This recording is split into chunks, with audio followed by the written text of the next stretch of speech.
السلام علیکم۔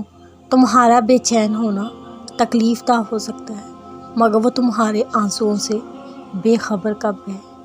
تمہارا ضبط ٹوٹ کے بکھر سکتا ہے، مگر وہ تمہارے صبر سے ناواقف کب ہے۔ تمہاری دعائیں اس کے ایک کن کی محتاج ہیں بس، اور اس کے کن میں دیر ہو سکتی ہے۔ اندھیر کب ہے؟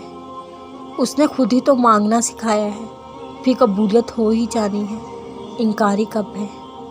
اس نے خود دکھایا ہے، خود تک آنے کا راستہ کھٹن ضرور ہے، مگر منزل سے دوری کب ہے۔ تو کیا ہوا اگر گناہ گار ہو، اس کے غفور الرحیم ہونے پہ یقین ہے نا؟ تو کیا ہوا اگر آزمائش میں ہو، اس کی مصلحتوں پر یقین ہے نا؟ تو کیا ہوا اگر منزل سے دور ہو، اس کے راستے بنانے پہ یقین ہے نا؟ تو کیا ہوا اگر مصائب میں گھرے ہوئے ہو، اس کے مسبب الاسباب ہونے پہ یقین ہے نا؟ تو کیا ہوا اگر آنکھوں میں آنسو لیے ہوئے ہو، ان اللہ مع الصابرین پہ یقین ہے نا؟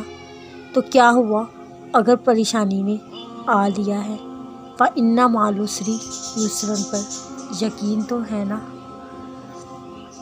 وہ تمہیں ادھورا اس لیے چھوڑ دیتا ہے کہ تمہیں خود سے جوڑ کر تمہاری تکمیل کر سکے۔ تم روز اس سے ملنے آؤ اور وہ روز تمہاری آواز سنے۔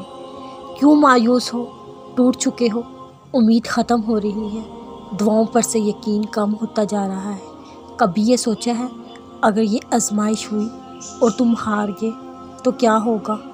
تم نے تو ہمیشہ سب کو کہا ہے مجھے اپنے رب پر یقین ہے، اب اگر اس آزمائش میں شیطان کی مان کر اپنے رب کو ناراض کر دیا تو کیا ہوگا؟ اس نے تمہیں توڑا ہے، وہ تمہارے کچے ہوئے وجود کو سمیٹ کر خود سے قریب کر لے گا۔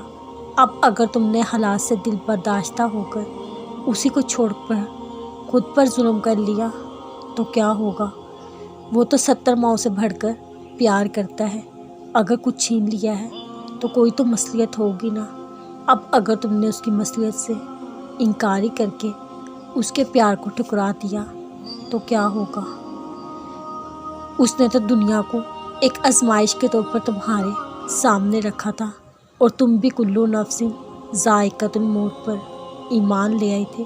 اب اگر دنیا کی خواہشات کے پیچھے آخرت کو برباد کر لیا تو کیا ہوگا؟ انشاءاللہ اللہ تمہاری دعا ضرور قبول کرے گا۔ آمین۔